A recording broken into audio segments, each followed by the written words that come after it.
السلام عليكم ورحمة الله وبركاته أصحابتك وحرن جنال كمركلة السوداء وده أدي هذا ومهتسنتهن ما أنت واحد لبيت وكبش كوباد جانوري سنة كلبضة كون إيا شان يا لباتنك وقال كانوا حربا إن ندكول وداغو محاكا سو كورداي دببكي حوغنا كهول عيي قيبا كميدا مقالة لوس أنجلس gobolka كاليفورنيا دببكا قاركود انت بدن والا حكميي كوا كلنا والا حكمين لا يحي سببتو محاي تهي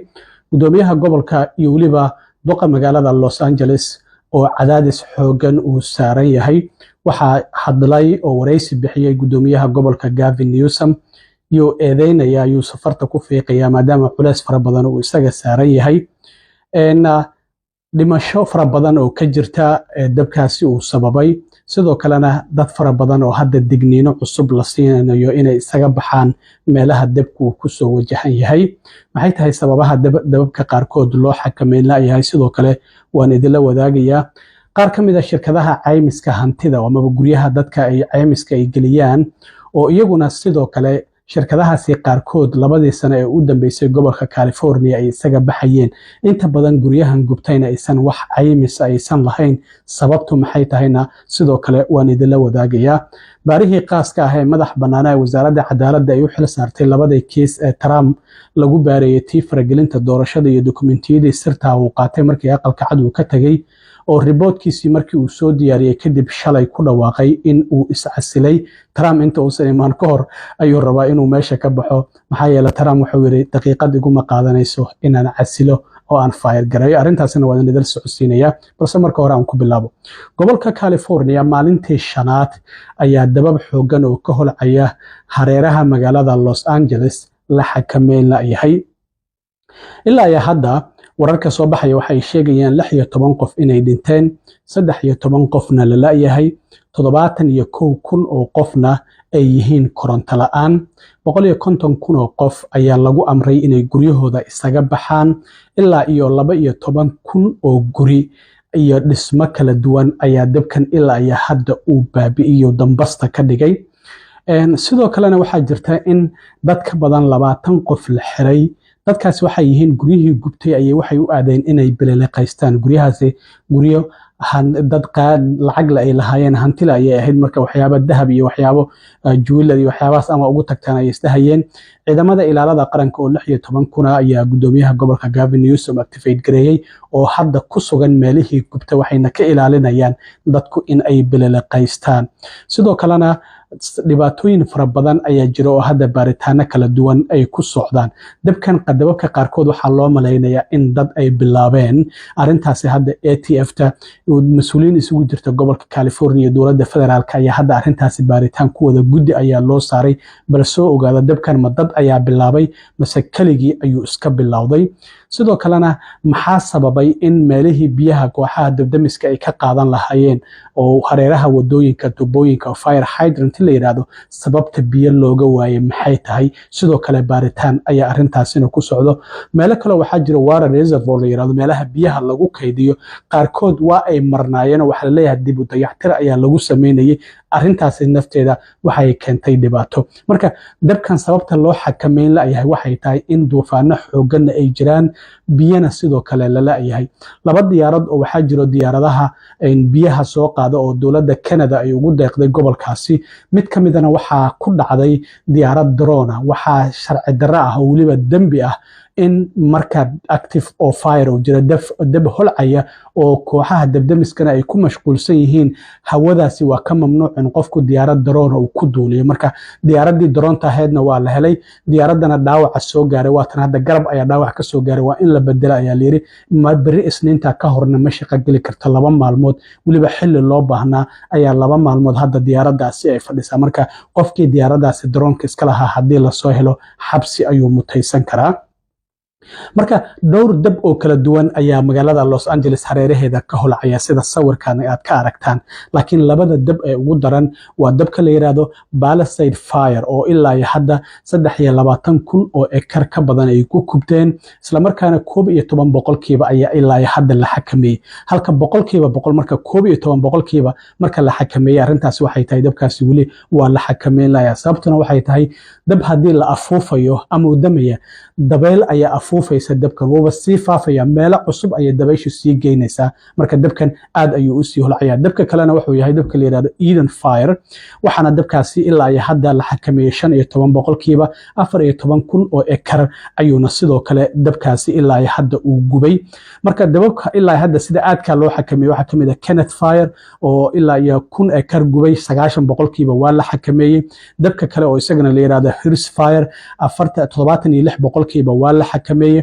marka dhowr dab oo ilaa iyo 6 dab oo kala duwan ayaa ugu waaweyn waa Palisade fire Kenneth fire Argent fire Lydia fire Hearst fire Eden fire intaasi dab ayaa waxay yihiin dababka ugu waaweyn oo ilaa iyo hadda holcaya qaarkoodna intooda badan la xakameeyey kuwa kalena la xakameyn la yahay marka halkaasi ayaa xaaladdu maraysaa Trump talaadadii maruu shir jaraa'id qabanayay waxa uu markii hadalka uu gabagabeynayay uu ka daba tuuray wuxuu yiri wada hadallada maxaabiis isweydaarsiga Xamaas Israa'iil ma doonayeen inay carqaladeen laakiin 20 January ka hor inta aanan xilka la ii dhaarin haddii la soo deyn waayo ay Xamaas soo deyn wayso maxaabiistaasi bariga dhaxo oo idil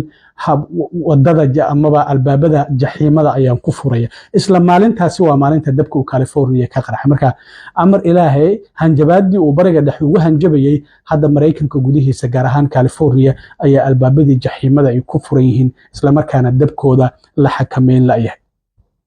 sida muuqata marka hadda gudoomiyaha gobolka Gavin Newsom iyo maayarka magaalada Los Angeles Karen Bass labadaba cadaadis ayaa saaran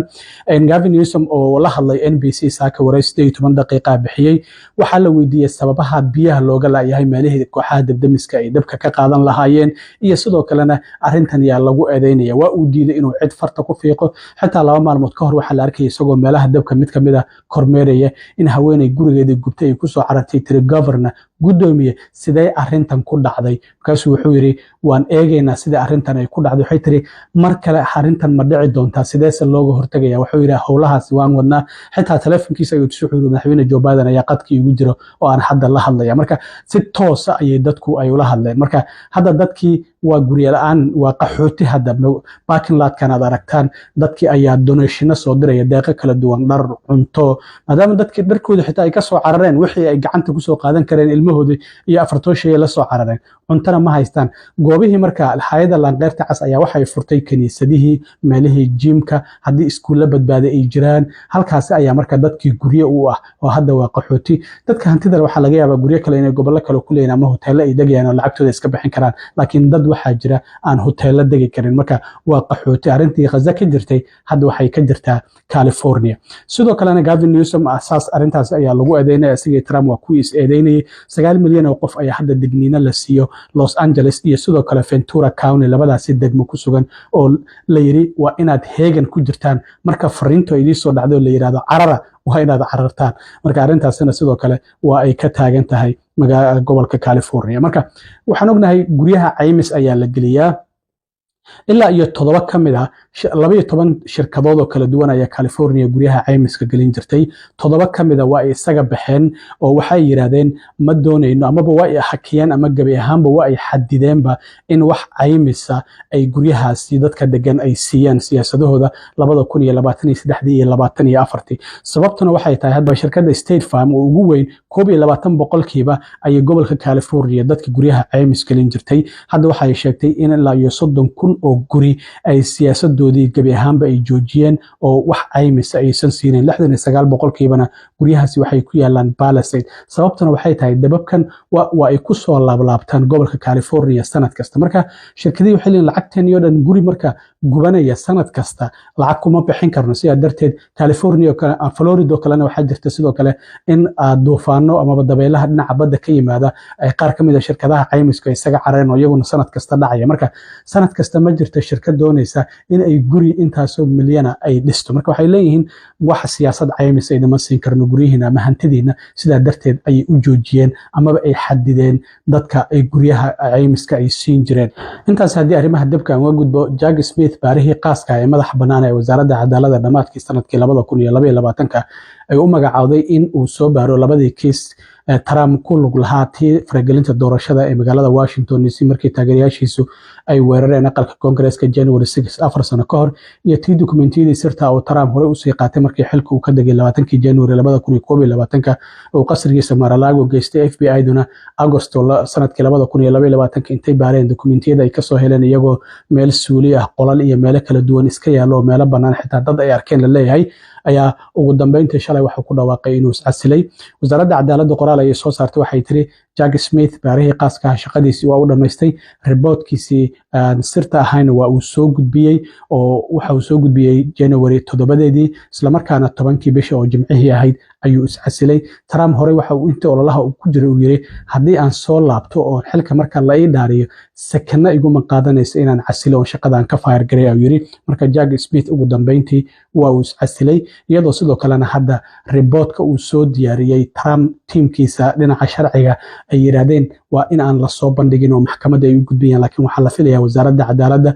reportkii uu soo diyaariyay Jack Smith in maalinta beriyaha iyo sidoo kale toddobaadkan soo socdaba in ay soo bandhigto wasaaradda Trump soo magacaabana sidoo kalena laga bilaabo maalinta beriyaha aqalka sanadka waxay bilaabi doonaan inay xaqiijiyaan waxa laga yaabaa wasiirada qaarkood inay diidi doonaan haddii maadaama sanadka aqlabiyadiisa hadda Republicanku ay leeyihiin 53 dimuqraadiyiintuna 47 ay leeyihiin waa laga yaabaa in la wada ansixiyo golahaasi wasiirada Trumpna waxa uu yiri waxaan doonayaa si degdeg ah in lagu ansixiyo isla markaana si shaqadooda ay horay uga bilaabaan golaha wasiirada uu Trump soo magacaabo waa arki doonaa sidoo kale waxyaabaha ka soo kordha aad iyo aad u mahadsantiin asxaabta intaan mar kale kulmi doono waa saaxiibkiin cilmi waro idin la sida iyo nabadgelyo